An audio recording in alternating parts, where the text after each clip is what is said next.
राजस्थान में जल जीवन मिशन से जुड़े करीब 900 करोड़ रुपए के घोटाले में गिरफ्तार किए गए पूर्व मंत्री महेश जोशी की मुश्किलें कम होने का नाम नहीं ले रही। ईडी मामलों की विशेष अदालत ने सोमवार को उनकी न्यायिक हिरासत की अवधि 23 मई तक बढ़ा दी है। इस बीच कोर्ट ने साफ निर्देश दिया कि महेश जोशी को अगली सुनवाई पर व्यक्तिगत रूप से अदालत में पेश किया जाए। गहलोत सरकार में मंत्री रहे महेश जोशी की ये पेशी अब कानूनी और राजनीतिक दोनों ही नजरिए से बेहद अहम मानी जा रही है। प्रवर्तन निदेशालय ने जल जीवन मिशन से जुड़े करीब 900 करोड़ रुपए के कथित घोटाले में महेश जोशी को गिरफ्तार किया था। ईडी की जांच में सामने आया कि जोशी ने इस घोटाले के पैसों का इस्तेमाल अपने परिजनों की फर्म में निवेश करने के लिए किया। इन पैसों को आगे ट्रांसफर कर रूट बदलकर छिपाने की कोशिश भी की गई। कोर्ट ने इस पूरे मामले में सुनवाई करते हुए महेश जोशी की न्यायिक हिरासत को 23 मई तक के लिए बढ़ा दिया, यानी अब उन्हें कम से कम अगली सुनवाई तक जेल में ही रहना होगा। पूर्व मंत्री महेश जोशी के अधिवक्ता दीपक चौहान ने जानकारी दी कि उनकी पत्नी के निधन के चलते उन्हें 28 अप्रैल तक 4 दिन की अंतरिम जमानत दी गई थी, ताकि वो अंतिम संस्कार और धार्मिक रस्में पूरी कर पाए।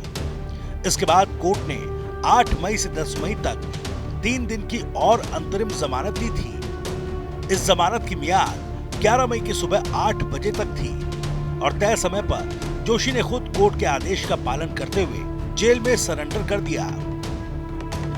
जल जीवन मिशन केंद्र सरकार की एक महत्वाकांक्षी योजना है, जिसका मकसद देश के हर गांव और हर घर तक नल से जल पहुंचाना है। लेकिन राजस्थान में इस योजना को लेकर सामने आए भ्रष्टाचार के आरोप राज्य की पूर्व कांग्रेस सरकार के लिए गले की फांस बन गए हैं।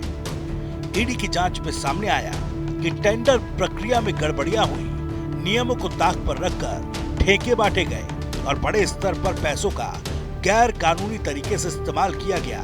महेश जोशी गहलोत सरकार में पीएचईडी विभाग के मंत्री थे। इस घोटाले की फाइलें उन्हीं के विभाग से जुड़ी हैं और आरोप है कि कई जगह जानबूझकर नियमों को दरकिनार कर ठेकेदारों को फायदा पहुंचाया गया।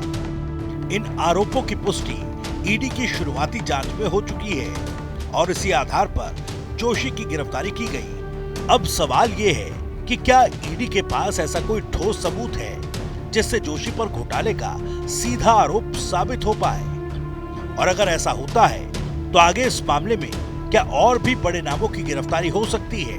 कोर्ट ने जोशी को अगली सुनवाई पर व्यक्तिगत रूप से पेश होने के निर्देश दिए हैं। ऐसे में अगली तारीख यानी 23 मई राजस्थान की राजनीति और प्रशासनिक हलकों के लिए अहम बन चुकी है।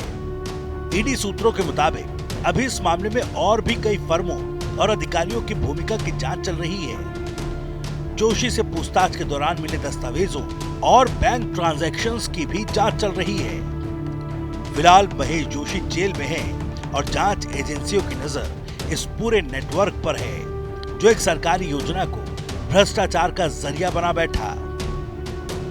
900 करोड़ का यह मामला केवल एक पूर्व मंत्री तक सीमित नहीं है, बल्कि इसके तार कई ठेकेदारों, अधिकारियों और फर्मों से जुड़े हो सकते हैं।